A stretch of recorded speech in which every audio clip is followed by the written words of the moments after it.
마태복음 4장 1절에서 11절 말씀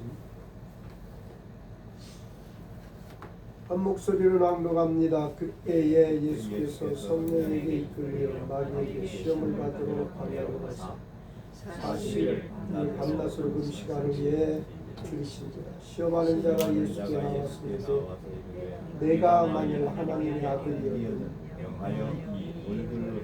너희가 되게 하라. 예수께서 대답하여 이르시되 기록되었으되 사람이 떡으로만 살 것이 아니요 하나님의 입으로 나오는 모든 말씀으로 살 것이라 하였느니라 하시니 이에 마귀가 예수를 건강성으로 데려다가 성전 꼭대기에 세우고 이르되 내가 만일 하나님의 아들이어도 뛰어내리라.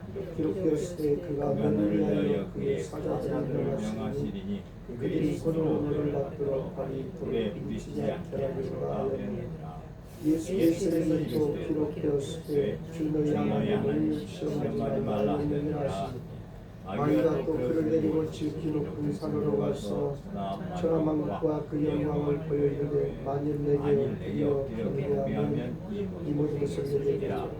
이 예수께서 말씀하시되 사탄아 물러가라. 기록되었으되 주 너희 하나님께 경배하고 다만 그를 경배하였느니라.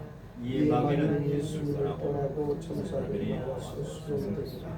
만일 내가 하나님이었던 만일이라는 단어가 3번 기록되어 있는 걸 우리가 알 수가 있습니다. 오늘 마태복음 4장 1절에서 11절 말씀을 믿음 생활했다고 하면 많이 들었던 말씀입니다. 오늘 함께 교도관 말씀 가지고 분별이라는 주제로 말씀을 선포합니다. 분별은 사물을 종류에 따라 구별하는 것이고 세상 물정에 대한 바른 생각이나 판단, 변별, 분별입니다. 오늘 본문은 예수님께서 공생애를 시작하시기 이전 광야에서 마귀에게 시험을 받으신 장면을 다룹니다. 단순한 고난의 서사가 아니라 예수님께서 참 인간으로서 우리와 같은 시험을 받으셨고 그 시험을 말씀으로 이기심으로 새로운 아담으로서 구속사적인 사명을 시작하신 핵심 본문입니다. 예수님의 이 승리는 우리 모두의 승리가 됩니다. 성도가 유혹 앞에서 어떻게 반응해야 하는지를 교훈하는 은혜의 장입니다. 오늘 설교를 통해 광야의 시험이 어떤 의미를 가지며 그 안에서 드러난 예수님의 순종이 어떤 구속사적 승리를 이루었는지를 함께 깊이 묵상하고자 합니다. 예수님의 시험은 예수님의 신적 능력을 증명하기 위한 극장이 아닙니다. 이는 하나님의 아들이 인간의 조건 속에서 실제로 겪으신 고난이며 모든 믿는 자들에게 승리의 본을 보여주시는 결정적인 사건입니다. 1절 말씀에 그때에 예수께서 성령에게 이끌려 마귀에게 시험을 받으러 광야로 가사 그랬습니다. 누가복음에는 성령 충만으로 말씀하고 있습니다. 예수님께서 세례를 받으신 후 성령이 임하시고 하나님께서 친히 예수님을 내 이는 내 사랑하는 아들이요 내가 기뻐하는 자라는 말씀을 선포하신 직후에 이 시험이 시작됩니다. 그래서 그때에 그렇게 말씀하고 있습니다. 예수님은 세례 받으신 후에 성령의 충만함을 받으셨습니다. 예수님은 지속적으로 성령의 이끌림을 받으셨습니다. 예수님은 욕심에 이끌려 시험을 받지 않았습니다. 우리가 성령 충만 받으면 사탄의 시험이 오기도 합니다. 살아있는 사람에게 질병이 찾아오든 믿음으로 사는 사람에게 시험이 옵니다. 우리가 사탄의 시험을 받는 것은 매우 긍정적인 것입니다. 내가 영적으로 살아있다는 증거요 그리스도인이라는 증거입니다. 성령 충만하다는 증거입니다. 성령 충만해도 시험이 오지만 성령 충만하지 않아도 시험을 당할 수가 있습니다. 이끌려라는 말은 끌어올려지다 또는 인도되다라는 뜻입니다. 성령님께서 주도적으로 예수님을 시험의 자리로 이끄셨다는 걸 말씀하고 있습니다. 이는 단지 마귀의 도전이 아니라 하나님의 섭리 안에서 의도된 시험입니다. 예수님은 항상 성령에 충만했고 성령님이 이끄시는 대로 순종하셨습니다. 예수님은 이 땅에 계시는 동안 자신의 뜻과 의지가 아니라 오직 하나님의 뜻과 의지를 따르고 성령님의 인도하심에 순종했습니다. 삼위일체는 존재의 본질과 의지, 목적이 항상 동일합니다. 성령님이 우리를 이끄실 때 우리는 순종해야 합니다. 나의 경험과 지식이 성령의 인도하심과 다를 때도 우리는 성령님을 따라야 합니다. 그런데 때로는 우리는 성령님의 뜻을 따르기보다는 내 자신의 뜻을 따르며 살아갈 때가 있습니다. 인간의 판단은 항상 오류가 있습니다. 당장에는 모든 것이 맞고 합당해 보이지만 나중에는 반드시 문제가 있어 보입니다. 광야라는 말은 성경에서 하나님과의 만남의 장소이자 연단의 장소입니다. 이스라엘이 실패했던 자리입니다. 하나님은 애굽에서 나온 이스라엘을 광야로 인도하여 시험하셨습니다. 하나님은 광야에서 이스라엘 백성들에게 만나를 주시고 물을 주시고 낮에는 구름기둥 밤에는 불기둥으로 보호하시고 인도하셨습니다. 광야는 의지할 것이 아무것도 없습니다. 하나님만 의지해야 하는 것입니다. 우리는 하나님만 의지해야 시험을 이길 수 있습니다. 이스라엘은 광야에서 하나님을 믿지 못하고 시험에서 실패했습니다. 광야에서 불신에 빠지고 원망하다가 많이 죽었습니다. 그러나 예수님은 그 실패 역사를 다시 쓰시기 위해 광야로 들어가십니다. 인류 역사의 실패는 첫사람 아담과 하와가 마귀의 시험에 넘어짐으로 시작되었습니다. 그러므로 이제 인류를 구원하실 메시아의 사역이 마귀의 시험을 이기심으로 시작되는 것은 합당하였습니다. 2절과 4절에서는 돌이 떡더기가 되게 하려는 첫 번째 시험입니다. 2절 말씀입니다. 40일을 밤낮으로 금식한 후에 줄이신지라 그랬어. 우리나라 옛말에 3일 굶으면 남의 담을 넘지 않을 사람이 없다는 말이 있습니다. 40일은 상징적인 숫자로 이스라엘 광야 40년을 뜻합니다. 이스라엘이 출애굽 불순종의 40년을 보냈습니다. 불순종한 이스라엘은 실패했습니다. 그러나 예수님은 순종을 통해서 승리하셨습니다. 예수님은 40일을 굶으셨습니다. 예수님은 자원하여 40일을 금식하셨습니다. 예수님은 공생애를 시작하기 전에 기도로 사탄과의 싸움을 싸우고자 하였습니다. 예수님은 사실 금식으로 극한 상황에 이르렀습니다.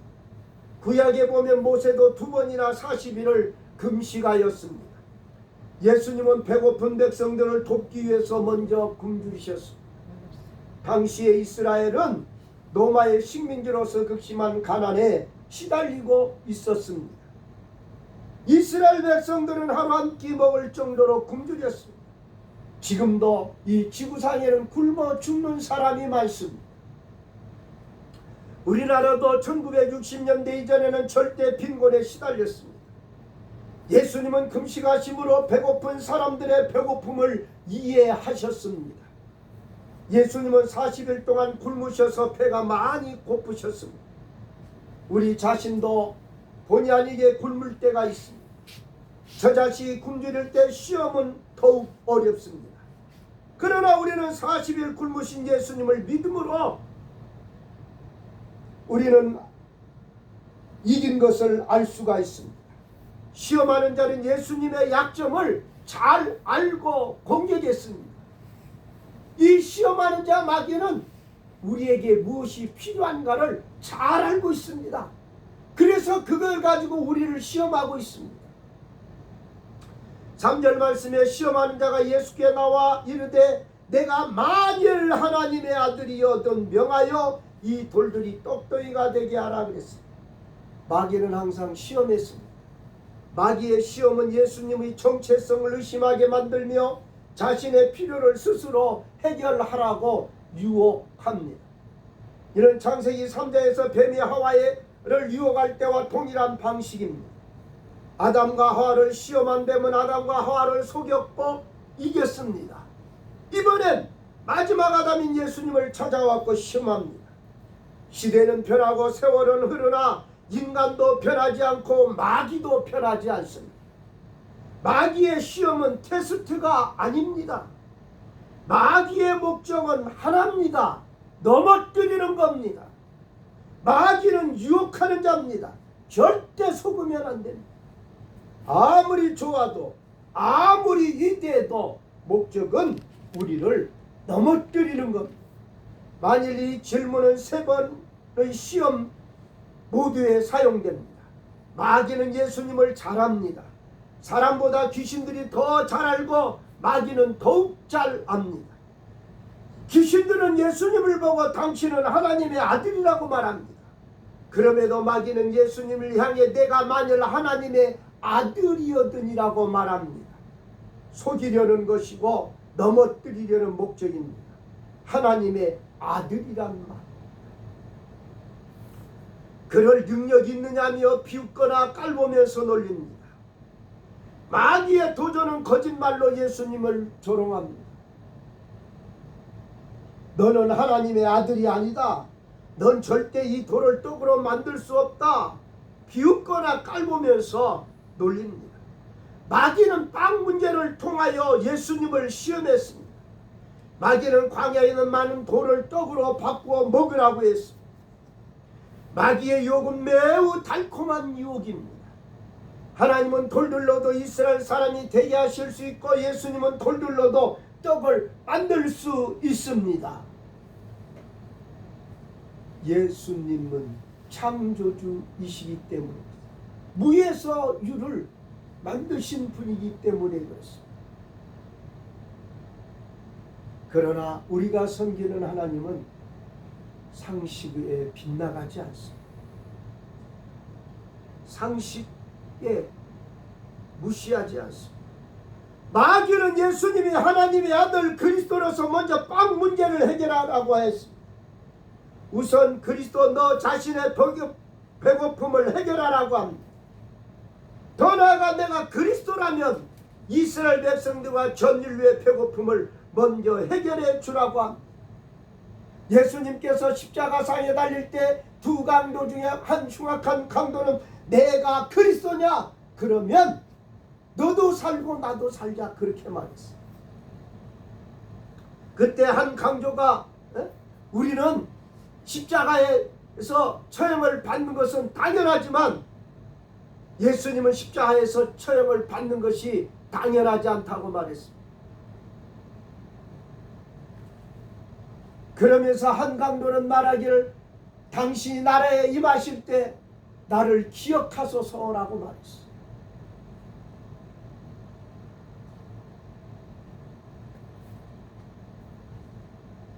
더 나아가 내가 그리스도라면 이스라엘 백성들과 전 인류의 배고픔을 먼저 해결해 주라고 합니다. 메시아는 이들이 빵 문제를 해결해 주어야 한다고 유혹합니다. 당시의 납비들은 메시아가 오면 모세처럼 매일 만나를 내려 주실 거라고 가르쳤습니다. 여기서 빵 문제는 먹는 문제만을 의미하지 않습니다. 경제 문제를 말합니다. 현실 문제를 의미합니다. 사단은 경제 문제를 먼저 해결하는 경제 메시아가 되라고 유혹합니다. 마지막에 적그리스도니 경제 문제를 해결하려고 합니다. 과거 우리나라에 먹고 사는 문제는 심각했습니다. 그러나 이제는 어느 정도 먹고 살게 되었습니다. 그렇다고 경제 문제가 다 해결된 건 아닙니다. 요즘에 취업 문제가 있고 집 문제가 있습니다. 집을 사고 나면 빚을 갚아야 합니다. 자녀들 교육을 시켜야 합니다. 빚을 갚고 나면 이제 노후 준비를 해야 합니다. 무슨 병이 올지 모르니까 보험을 들어야 합니다. 학생들은 좋은 학점을 받아야 합니다. 취업도 해야 합니다. 좋은 배우자를 만나서 결혼도 해야 합니다. 자녀 교육 문제 때문에 많은 젊은이들이 예수 믿는 사람이나 믿지 않는 사람이나 결혼을 미루는 경우가 있습니다. 마귀는 메시아가 이런 현실 문제를 먼저 해결해야 한다고 말씀합니다. 그 다음에 말씀을 공부하고 예배를 드리라고 합니다. 매우 설득력 있는 말입니다. 정치인들은 늘 떡의 문제를 해결해 주겠다고 주저하지 않고 딱 잘라 말합니다. 주거 문제를 해결해 주겠다고 말합니다. 떡을 잘 해결하면 그는 위대한 정치인입니다. 주거 문제를 해결해 주면 그는 위대한 정치인입니다. 하지만 예수님은 떡의 문제를 만을 해결하기 위해 오신 것이 아니라 더 중요한 것이 있습니다. 그렇다고 성도들은 떡이 필요 없다, 이슬만 먹어도 된다는 말을 하는 자들은 모두가 거짓말쟁이, 사기꾼, 이단, 사이비들입니다. 반드시 그런 사람들을 따르지 말으라는 것. 예수님 배고픈 자들에게 밥을 주셨다는 것을 우리는 기억합니다. 오병이어의 사건이나 칠병이어의 사건을 알 수가 있습니다. 우리 주님은 아픈 자를 치료해 주셨습니다. 그럼에도 확실히 사람은 떡만으로는 살 수 없습니다. 사람은 영적인 존재이기 때문입니다. 사람에게 떡보다 더 중요한 것이 있습니다. 그래서 나이가 들수록 명예를 추구하는 이유가 그 때문입니다. 명예욕은 인간의 원초적 본능입니다. 사람들이 여가를 즐기는 것도 연관이 있습니다. 그러나 더 본질적인 것은 바로 믿음의 문제입니다. 사람은 처음부터 영적인 존재로 창조되었습니다. 하나님 없이는 살 수 없는 존재입니다. 마귀는 인간 내면의 원초적 본능을 공격합니다. 누군가가 나를 공격할 때 견딜 수 없는 모욕을 느낍니다. 그러나 하지만 참아야 합니다. 참으라는 말을 가만히 있으라는 말이 아닙니다. 견디고 이겨내라는 말. 사절 말씀에 예수님께 대답하여 이르시되 기록되었으되 사람이 떡으로만 살 것이 아니요 하나님의 입으로 나오는 모든 말씀으로 살 것이라 하였느니라 하시니 그랬습니다. 사람이 떡으로만 살 것이 아니요 하나님의 입에서 나오는 모든 말씀으로 살 것이라는 신명기 8장 3절의 말씀은 이스라엘 출애굽 하루에 광야에서 생활할 때 주신 말씀입니다. 이스라엘은 광야에서 먹을 것 마실 것이 없었습니다. 하지만 그들이 하나님 말씀에 순종했을 때 하나님은 200만 명이 굶어 죽지 않게 하셨습니다. 광야에서는 먹을 것이 없었습니다. 하나님 이런 광야에서 알맞게 먹이셨습니다. 하늘에서 만나와 메추라기를 내리시고 바위에서 샘물이 나게 하셔서 현실 문제도 기이한 방법으로 해결해 주셨습니다. 사람들에게 가난 문제를 해결해 주고 먹을 것을 주었다고 그 사람이 영생하는 건 아닙니다. 떡을 먹어도 때가 되면 언젠가는 죽어야 합니다. 경제의 문제를 해결해도 불행합니다. 그러나 말씀을 먹으면 영원히 살 수 있습니다. 말씀이 우리를 행복하게 합니다. 우리가 일시적으로 사는 것과 영원히 사는 것이 있을 때 어느 것을 선택해야 합니까? 배부르게 먹고 지옥 가는 것을 선택해야 합니까? 아니면 배고파 죽어도 천국 가는 걸 선택해야 합니까? 오늘 권사님이 기도하셨지만 이북에 있는 사람들은 배고파 죽어도 천국 가는 것을 선택하고 있습니다. 예수님은 이 순간에 말씀을 선택하셨습니다. 40일 굶으셔서도 말씀을 선택했습니다. 극심한 배고픔 속에서도 말씀을 선택하셨습니다. 예수님의 인간은 떡보다는 말씀이 우선이라는 겁니다. 예수님 인류에게 이 세상에서 잠시 더 잘 살게 하기 위해 오시지 않았습니다. 예수님은 우리를 영원히 살게 하시기 위해서 오셨습니다. 우리에게 영생을 주시기 위해 오셨습니다. 사람들은 먹을 것이 없어 마음이 줄인 것이 아닙니다. 하나님의 말씀을 듣지 못하여 기갈에 시달리고 있습니다.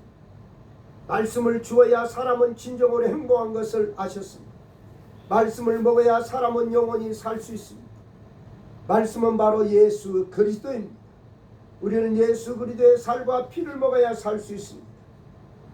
김진옥 목사님이 청계천 빈민촌에서 목회하실 때에 빈민들에게 돈을 주었더니 그 돈으로 술을 마시고 싸워서 사람을 죽게 하였다고 합니다.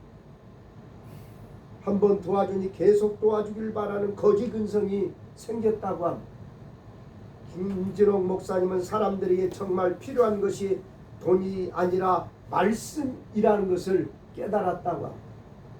우리는 먼저 돈을 추구하기보다 우리가 말씀을 앞세울 때 물질을 통해 오는 시험을 이길 수 있습니다.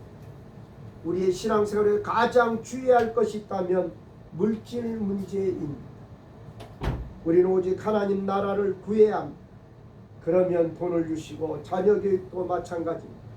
예수님께서는 마귀의 시험을 물리치실 때 하나님 말씀을 사용하셨습니다. 예수님 기록되었으되라고 3번 말씀하시면서 구약 성경을 인용하셨습니다. 예수님은 자신의 실질적인 권위 되신 성경을 사용했습니다. 성경은 하나님의 말씀이고 우리 신앙생활의 경악무한 유일한 규칙입니다. 에베소 6장 7절의 표현대로 하나님의 말씀은 성령의 검입니다. 성령의 검은 마귀로 시험들을 물리칠 수 있는 최선의 무기입니다. 최선의 대책입니다. 예수님께서는 자신의 능력을 사용하셔서 돌로 떡을 만들지 않으셨습니다. 떡은 인생의 삶에서 육적으로는 본질적인 문제이지만 영적으로는 본질적인 문제가 아닙니다. 떡이 없으면 사람이 죽지만 그것은 육신의 죽음일 뿐이며 영혼의 생명은 또 다른 문제입니다.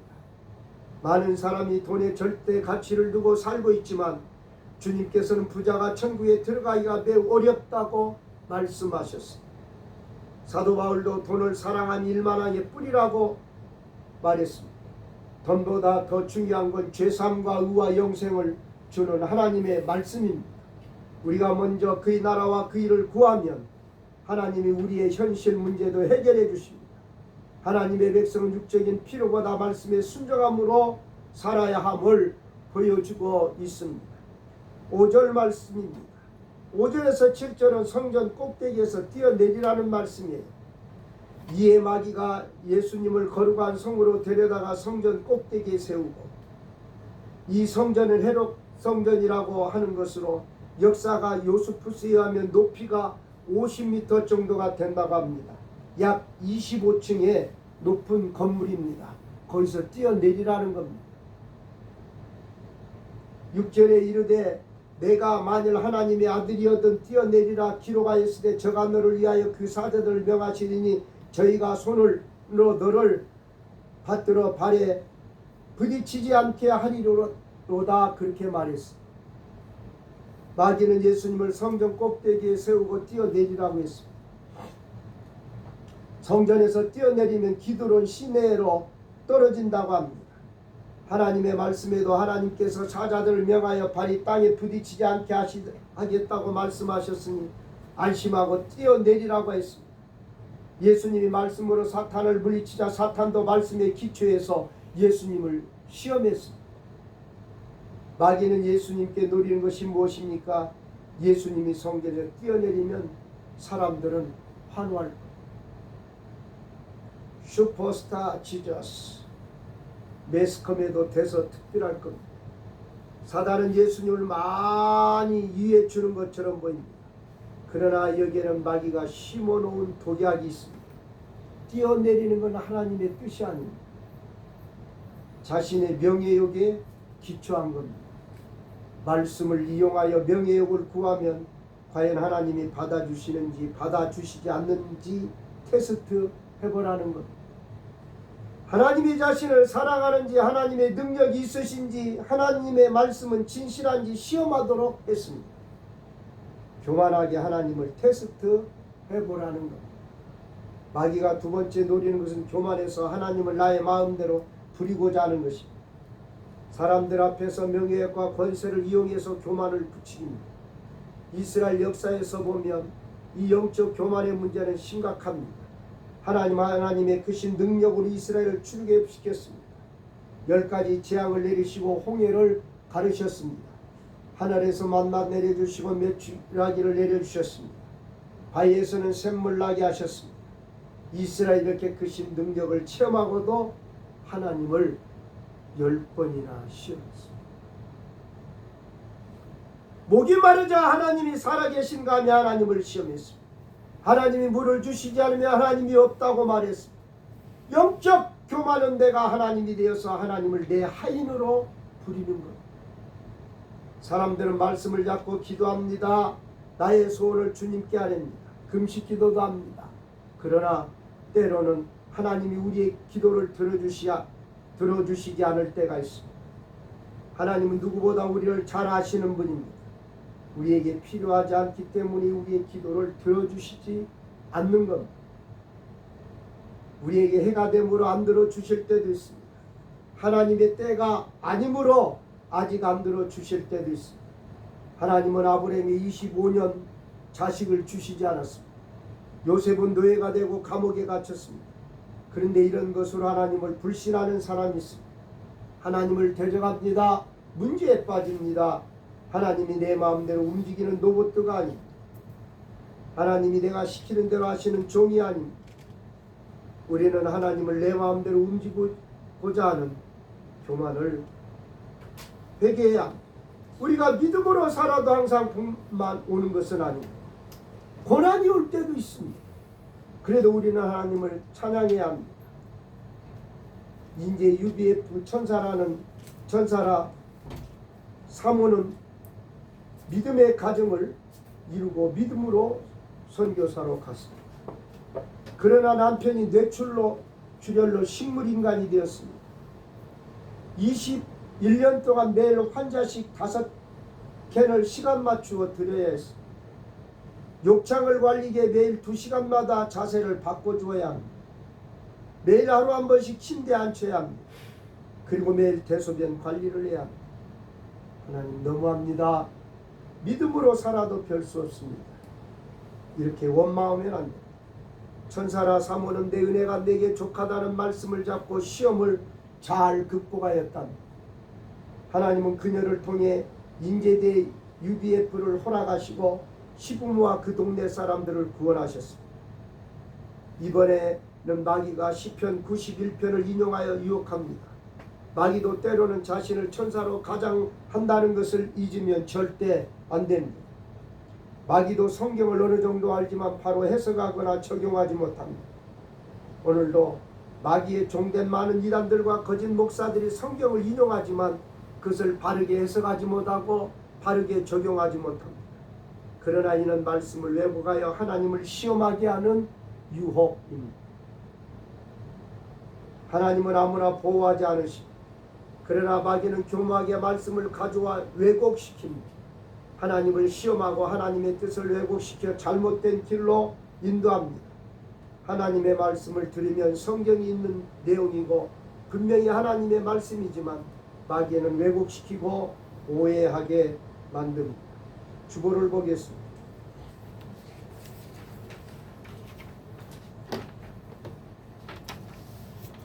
본문의 경우 함께 낭독합니다. 우리는 마귀의 존재를 인식하고 마귀의 시험을 물리쳐야 합니다. 마귀는 실제로 존재합니다. 마귀는 신화적인 존재나 상징적 표현이 아니고 실제하는 자입니다. 마귀는 오늘도 택한 백성을 범죄케 하려 하고 하나님의 교회를 부패시키려 합니다. 성도들과 교회는 지금도 마귀와 전쟁 중에 있습니다. 그러므로 우리는 마귀의 존재를 인식하고 마귀의 여러 가지 시험들을 물리쳐야 합니다. 우리는 마귀의 시험을 물리칠 때 성경 말씀을 사용하여 물리쳐야 합니다. 예수님께서는 마귀의 시험을 물리칠 때 3번 성경 말씀을 사용하셨습니다. 성경은 마귀의 시험을 물리치는 최신의 도구입니다. 우리는 성경을 많이 읽고 마음에 기억함으로 마귀가 시험할 때 성경 말씀을 검과 같이 사용하여 적절히 인용하여 물리쳐야 합니다. 우리는 육신의 양식보다 하나님의 말씀을 더 귀히 여겨야 합니다. 사람 몸과 영으로 구성되어 있고 몸도 중요하지만 실상 영혼이 더 중요합니다. 몸의 질병보다 영혼의 죄가 더 몸에 유익하지만 하나님의 나오는 말씀은 영혼에 유익합니다. 그것은 죄사함과 의와 영생을 주는 말씀입니다. 성경은 하나님 말씀입니다. 그러므로 우리는 영혼의 양심 성경 말씀을 더 귀하게 여겨야 합니다. 우리는 기적주의에 떨어져서는 안 됩니다. 기적주의란 현실의 문제를 하나님의 기적으로 해결하는 태도를 가리킵니다. 우리는 기적을 믿지만 기적이 하나님 일반적인 섭리 방식이 아니라는 것도 알아야 합니다. 우리는 기적을 구함으로 하나님을 시험하지 말아야 하고 모든 일에 있어서 겸손히 인내하며 하나님의 계명을 충실히 지켜야 합니다. 우리는 하나님만 섬겨야 합니다. 사람의 참 본분 하나님을 바로 알고 하나님을 두려워하며 마음을 다하고 성품을 다하고 힘을 다하여 하나님을 사랑하고 그 계명과 교훈을 순종하는 것입니다. 우리는 어떤 상황이나 조건 아래서도 마귀와 세상에 굴복하지 말고 하나님만 높이고 섬기고 영화롭게 하며 하나님의 명령을 힘써 따라야 합니다.